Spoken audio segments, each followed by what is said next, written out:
Доброго ранку. Дякую, що прокидаєтесь разом із нами. У прямому ефірі на телеканалі АТR ранкова програма «Саба». Мене звати Інна Завоюра і протягом 3 годин для вас працюватиму саме я, для того, щоб ви знали більше. З гостями моєї студії сьогодні говоритимемо на актуальні та важливі події, що відбуваються і в Україні, і в світі. Намагатимемося розібрати всі ці події, всі ці теми, а також зробити аналіз для того, через те, що, власне, всі ці події, вони диктують вже порядок денний того, що відбуватиметься вже завтра та наступні кілька тижнів, а можливо навіть і місяців. Зокрема, говоритимемо з гостями моєї студії на такі теми. Продовжити економічні санкції проти Російської Федерації, які ввели за посягання на територіальну цілісність України, можуть вже сьогодні глави держав та урядів країн-членів Європейського Союзу. До цього, перед тим, як голосуватимуть за продовження санкцій, на саміті Європейського Союзу мають заслухати президента Франції Еммануеля Макрона та канцлера Німеччини Ангелу Меркель щодо імплементації мінських домовленостей. Я нагадаю, саме ці країни є представниками в Нормандській четвірці. Також додам, що обмежувальні заходи були вперше запроваджені 31 липня 2014 року у відповідь на дії Російської Федерації, яка дестабілізувала ситуацію в Україні. Потому у вересні 2014 року ці санкції були вже посилені. Вони, нагадаю, спрямовані на фінансовий, енергетичний та оборонний сектори та сферу товарів подвійного призначення. Також багато вже реагують на дії Російської Федерації в Україні вже не перший рік, також в парламентській асамблеї Ради Європи. І як відомо, вчора напередодні в Росії заявили, що російська делегація у 2018 році не збирається повертатися в парламентську асамблею Ради Європи. Про це заявив російський сенатор Олексій Пушков, який повідомив, що представників Російської Федерації не буде в ПАРЄ в січні, а саме тоді затверджуються повноваження національних делегацій на наступний рік. На цю заяву вже також встигли відреагувати в Україні, зокрема українські політики. Росія відчайдушно намагається повернутися у парламентську асамблею Ради Європи. Про це заявив Георгій Логвинський, народний депутат від Народного фронту, а також він є представником і віце-президентом парламентської асамблеї Ради Європи. Він додав, що Росія намагається повернутися до ПАРЄ у зв'язку із тим, щоб домогтися врешті зняття санкцій з себе, але, наголосив Логвинський, цього не можна допустити. Він зазначив, що саме ПАРЄ стала однією з перших міжнародних організацій, яка ввела проти Російської Федерації санкції. Тому повернення російської делегації може спровокувати ланцюгову реакцію. Про яку саме реакцію говориться, він, власне, не поточнив, але далі я хочу навести його цитату. Є ризик, що інші міжнародні інституції теж почнуть знімати санкції. Буде так званий ефект доміно. Тому нам дуже принципово ці санкції подовжити, наголосив Логвинський. Він також розповів, що Росія хоче зняти з себе санкції, адже це дуже дорого обходиться і коштує російському бюджету. Далі його цитата. Представники Кремля наполягають на тому, щоб ці санкції зняті були, бо це коштує мільярди для окремих російських посадовців та бюджету Російської Федерації. А це не куплені патрони, зброя та інше. Для цього Росія вкладає шалені кошти, просто такі сотні мільйонів доларів, тільки на питання повернення в залу ПАРЄ. Ми бачимо, наголошує Логвинський, багато лобістів, які кажуть про так званий діалог. На кожному засіданні ПАРЄ є окремі особи, які завуальовано наполягають на продовженні діалогу та знятті санкцій, сказав Логвинський. І нагадав, зокрема, що нещодавно делегацію делегацію Росії ледь не повернули до ПАРЄ. Але Україна зубами вирвала перемогу і санкції були продовжені. Це його пряма цитата. Далі, знову ж таки, трошечки прямої мови його. Це була шалена поразка Російської Федерації, інформаційна, політична, дипломатична. Тому повторення цієї ситуації вони бояться, зазначив віце-президент ПАРЄ. І наголосив на тому, що Росію не можна повертати в ПАРЄ, і українська делегація робить для цього все можливе. Ну, а зараз до нашої студії приєднався Євгеній Ярошенко, аналітик Міжнародного центру перспективних досліджень. Доброго ранку. Доброго ранку. Отже, пане Євгенію, вже розпочала свій ефір, наш з вами загальний ефір, з того, що сьогодні, ймовірніше за все, в ЄС голосуватимуть питання щодо продовження санкцій проти Російської Федерації, яка, нагадаю, порушила, власне, питання щодо суверенітету в Україні, власне, ситуацію, обстановку в Україні. Як ви думаєте, ну, знову ж таки, чи є ймовірність того, що ці санкції сьогодні не будуть подовжені? Ну, такий ризик є, але, на щастя, він мінімальний. Чому так? Тому що на Заході склався політичний консенсус щодо того, що санкції будуть діяти доти, поки не буде принаймні якогось прогресу в регулюванні конфлікту на Донбасі, бо найболючіша для Росії частина санкцій якраз пов'язана з Донбасом. Ну а з Кримом там теж є санкції, однак вони менш дієві, вони не такі вразливі по відношенню до російської економіки. От їх зачіпати не будуть найближчим часом зі зрозумілих причин. А можете пояснити так ці причини, будь ласка? Причини. Ну, насамперед, це чому санкції за анексію Криму і за конфлікт на Донбасі, вони різні за природою. Справа в тому, що на момент анексії Криму на Заході склалося враження, що, мовляв, це буде остання якась авантюра Росії на пострадянському просторі. А коли конфлікт на Донбасі, то першочергово навіть не наважувалося запроваджувати санкції, тому що там були ознаки того, що це внутрішньодержавний конфлікт. Однак тут збиття малазійського Боїнга, тут був чітко виражений російський слід. Ну і далі вже після Іловайська, попри спротив деяких країн, таки вдалося досягти єдності у питанні санкцій проти Росії. І вже якраз економіка Росії почала падати саме у другій половині 2014 року, після запровадження санкцій ЄС, США, Канади, інших держав, ну і також на тлі падіння цін на нафту. Дивіться, вже майже 4 роки, власне, діють всі ці санкції проти Російської Федерації. Як довго і як часто треба їх вводити для того, щоб врешті Росія припинила підтримувати бойовиків і, можливо, навіть задумалась про те, аби відпустити Крим? Тут питання полягає в іншому. Наскільки Росія буде готова терпіти санкції і не змінювати свою політику? Поки ми бачимо, що санкції, так, вони завдають збитки Росії, вони суттєво погіршили соціально-економічну ситуацію, однак ці кількісні зміни поки не сприяють якісним змінам. Тобто це не позначилося на рейтингу російського керівництва, це не позначилось суттєво на свідомості росіян, і тому поки не буде різкої зміни свідомості російського суспільства щодо подій в Криму, на Донбасі, я думаю, не варто очікувати зміни політики Росії щодо України.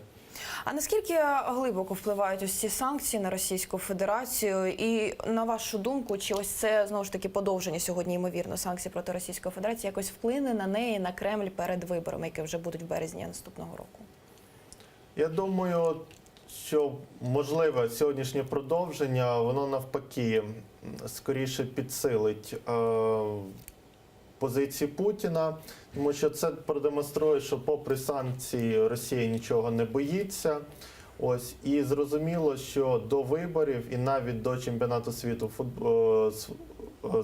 з футболу влітку наступного року навряд чи можна очікувати якихось динамічних подій. Ну і, зокрема, як я вже наголошувала, перед тим, як глави держав та урядів країн-членів Європейського Союзу розглянуть питання щодо введення санкцій проти Російської Федерації, до цього мають виступити канцлер Німеччини Ангела Меркель та президент Франції Еммануель Макрон. Ми знаємо, що це представники ось цієї нормандської четвірки. Ну, зокрема, вони будуть говорити про імплементацію мінських домовленостей. На вашу думку, по-перше, що нового вони можуть повідомити? Якщо говорити і взагалі за ці ось мінські домовленості, так вже ми згадуємо кілька тижнів тому міністр внутрішніх справ України Арсен Аваков наголошував на тому, що Мінськ не діє, його необхідно вже цей формат змінювати. Адже, мовляв, нібито вже загострення ми трошки завдяки цим домовленостям зупинили, але їх необхідно змінювати. Як ви думаєте, це питання буде підійматися на ось такому рівні, знову ж таки, між представниками ЄС? Я думаю, що Меркель і Макрон навряд чи щось нового запропонують. Єдине, що вони можуть підняти таку доволі інноваційну тему, це питання миротворчої місії на Донбасі. Бо ми бачили, що почалися гучні заяви як з американського, так і з російського боку. Однак позиції європейських держав, вона поки що узгоджується. А чому вони так тягнуть? От чому? Чому тягнуть? Ну, по-перше, Франція і Німеччина хочуть між собою згодити позиції. По-друге, в Німеччині зараз відбуваються цікаві процеси формування коаліції. І тому, поки в Німеччині не сформується уряд, навряд чи і Франція, і Німеччина, і Європейський Союз виступлять з якоюсь цілісною позицією щодо миротворчої місії. Тобто поки що внутрішні проблеми вирішують одним словом? Так, внутрішньополітичні питання. Якщо говорити про те, що сьогодні будуть доповідати Макрон та пані Меркель, як ви думаєте, на чому, зокрема, і в основному мають наголосити щодо імплементації мінських домовленостей? Я думаю, що буде типова форма, що спочатку безпека, потім політичні частини. І в рамках цього можуть наголосити, що невід'ємною умовою виконання безпекових положень є запровадження миротворчої місії ООН на Донбас. Як ви думаєте, коли ця місія може з'явитися врешті? То багато говоримо. Насправді, мені здається, навіть цей рік ми розпочали з блакитних шоломів, як то кажуть. Я би сказав, розпочали друге півріччя цього року, особливо після того, як російський очільник заявив з такою несподіваною ідеєю. Розумієте, якщо навіть Росія підтримує цю ідею, це ще не означає, що місія відбудеться. Насамперед, основні протиріччя, які полягають між Росією і Україною, відповідно, між Росією і Штатами. По-перше, зона присутності. Це буде вздовж лінії розмежування, чи це буде вся територія ОРДЛО і неконтрольована ділянка державного кордону? І, по-друге, який мандат? Тому що те, як Росія пропонує, місія озброєних спостерігачів для захисту безпеки спеціальної моніторингової місії ОБСЄ, то тоді виникає доцільність, навіщо така місія, тому що це не підпадає під класичний мандат миротворців. Ну і Україна і Штат наполягають на тому, щоб мандат був якомога ширший. В чому криються ці протиріччя? Те, що кожна сторона прагне розглянути цю миротворчу місію крізь призму своїх інтересів у виході з конфлікту на Донбасі. Ну і, зокрема, щодо наступної теми, багато ми обговорюємо питання щодо надання України від міжнародних партнерів летальної зброї. Зокрема, всі ось чекають цих джевелінів на кордоні з Російською Федерацією від Сполучених Штатів Америки. Щодо наступної теми, обмеження на продаж Україні зброї зняла Канада. Таким чином, українську державу включили до переліку держав, до яких дозволений експорт зброї. Відповідне рішення опубліковано вже в офіційному журналі уряду Канади. Тобто, уряд зняв де-факто ембарго на продаж Україні канадської зброї, що існувало багато років. На це з вдячністю вже відреагував президент України Петро Порошенко. потужний і вчасний сигнал підтримки. Як і домовлялися, Сполучені Штати санкціонували безпекову допомогу нашій державі, а Канада включила Україну до контрольного переліку країн, до яких дозволено поставку автоматичної зброї. Шлях до посиленої оборонної допомоги Україні відкрито. Єдиним фронтом продовжуємо зміцнювати наше безпекове партнерство для протидії агресії та відновлення суверенітету і територіальної цілісності України. Пане Євгенію, ось буквально щойно почули, так би мовити, президента України Петра Порошенка. На вашу думку, що ось таке рішення взагалі значить для України? Ну, безумовно, це позитивне рішення, бо ми бачили зелене світло у питанні озброєння від одного з найважливіших міжнародних партнерів України. Далі залежить від нас, наскільки це зміцнить обороноздатність Збройних сил України і чи не буде це розцінено як зелене світло для того, щоб перейти до більш наступальних дій. Бо чому з боку Сполучених Штатів і інших країн одна з причин, чому вони вагаються з наданням летальної зброї. По-перше, нема 100% впевненості, що Україна це буде використовувати для оборони, а не піде в наступ, бо це може скластися хибна впевненість в тому, що за нашою спиною стоять країни Заходу, і таким чином ми готові якось прорватися вперед. І, по-друге, за нинішнього конфлікту низької інтенсивності Сполученим Штатам невигідно надавати летальну зброю Україні, бо це може розцінюватися як крок, який може спровокує Росію до більшої ескалації конфлікту. І зрозуміло, що Росія, яка має набагато більші ставки на Донбасі, вона буде готова задіяти якомога більше ресурсів, ніж Сполучені Штати. І зрештою на Заході існує переконання, що за нинішніх умов Україна може себе захистити за допомогою власних оборонних ресурсів. Як ви думаєте, на ось це рішення уряду Канади, якась реакція від Росії буде? Завуальована, можливо? Я думаю, що до президентських виборів навряд чи ми будемо щось очікувати.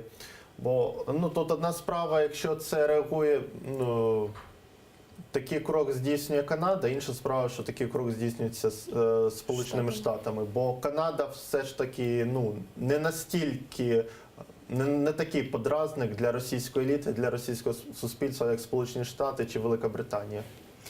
А якщо говорити взагалі про це рішення, чому саме зараз його ухвалили? Адже вже багато років раніше так діяло це ембарго. Чому саме зараз, на вашу думку?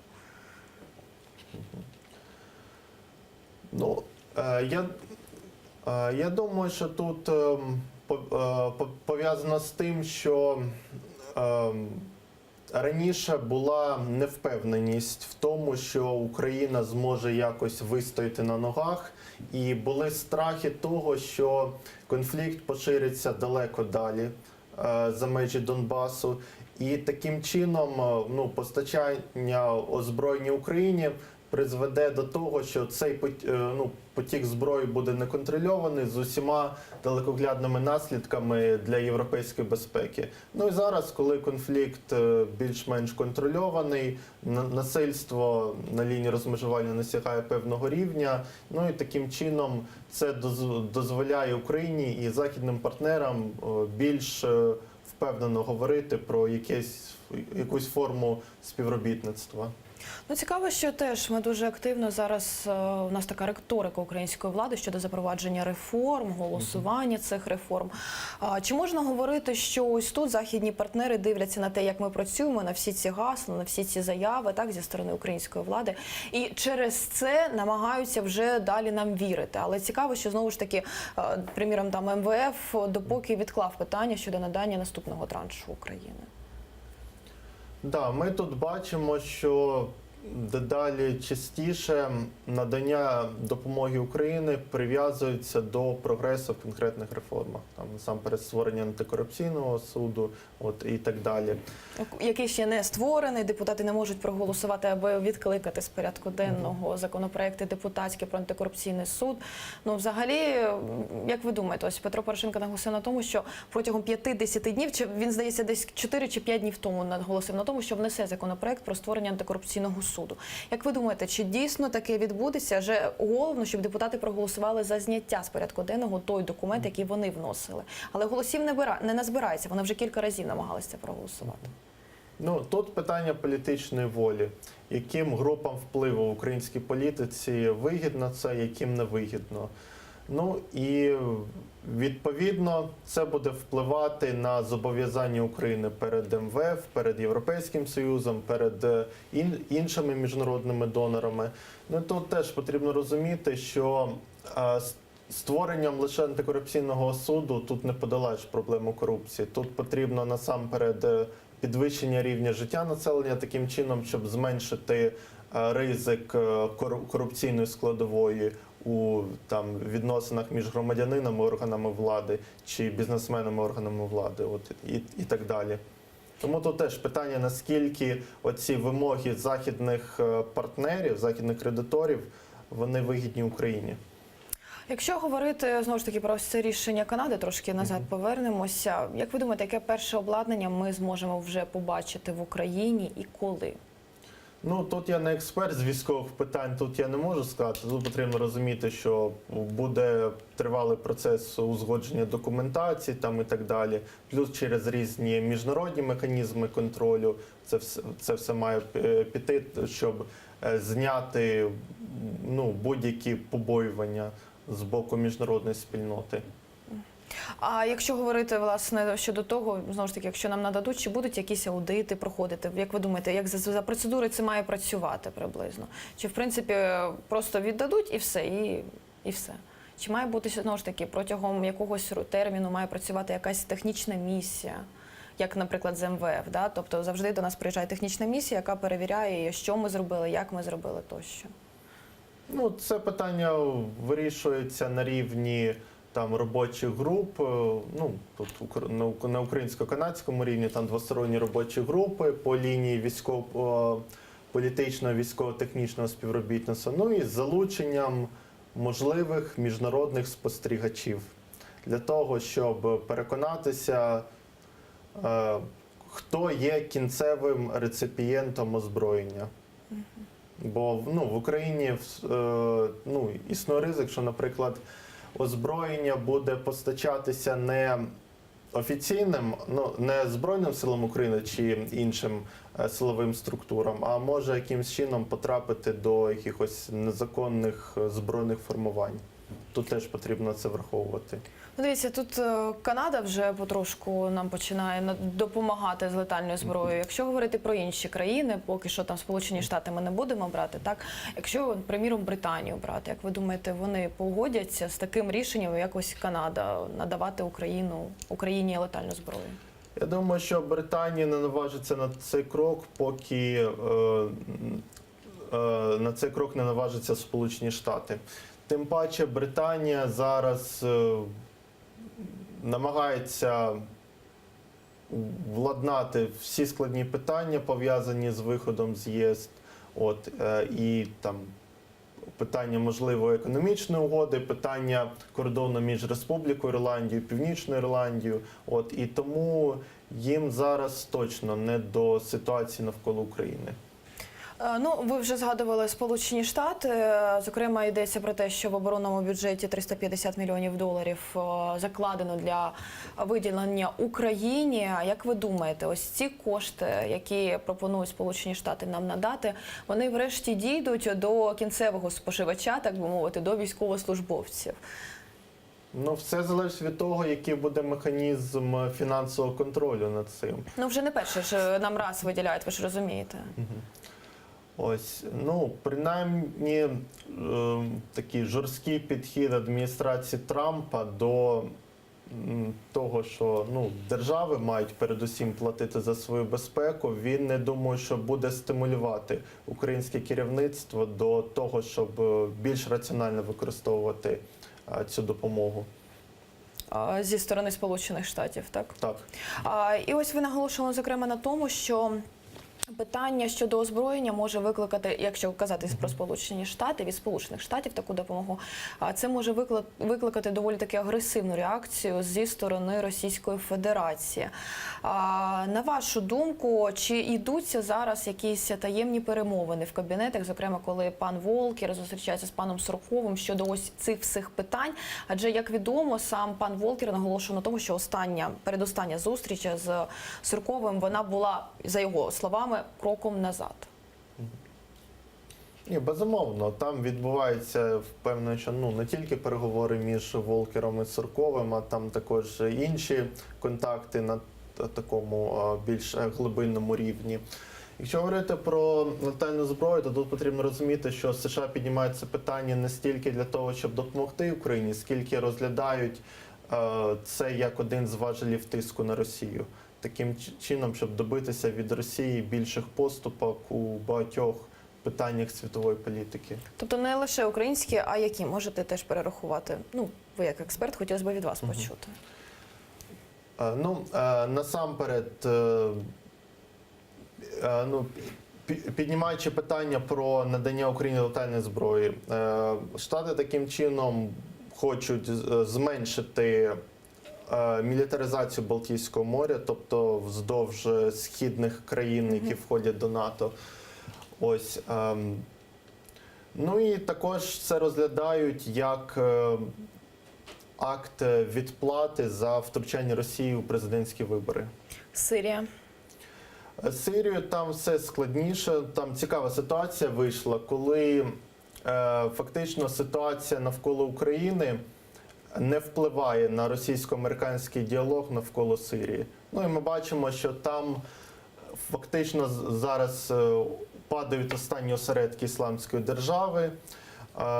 Армія Башара Асада остаточно закріпилася, отримала військову перевагу завдяки російській військовій присутності, в той час як ЦРУ припинили програму підготовки проамериканських бойовиків в Сирії. І таким чином там конфлікт вдалося зменшити набагато гостроту і локалізувати осередки насильства. Пане Євгенію, ви вже неодноразово наголошували на важливості Штатах у врегулюванні конфлікту на Сході. Так, буквально 30 секунд. Як ви думаєте, чи війде ось цей мінський процес, війдуть в мінський процес саме Штати?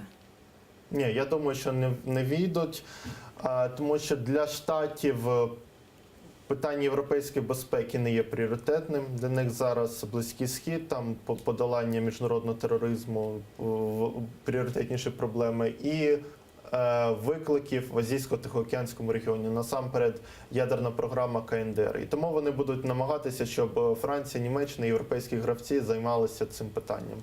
Пане Євгенію, дякую вам. Євгеній Ярошенко, аналітик Міжнародного центру перспективних досліджень. Ми зараз у моїй студії, ми зараз робимо невеличку паузу і за буквально 5 хвилин знову повертаємось і продовжимо говорити про важливі міжнародні та українські події.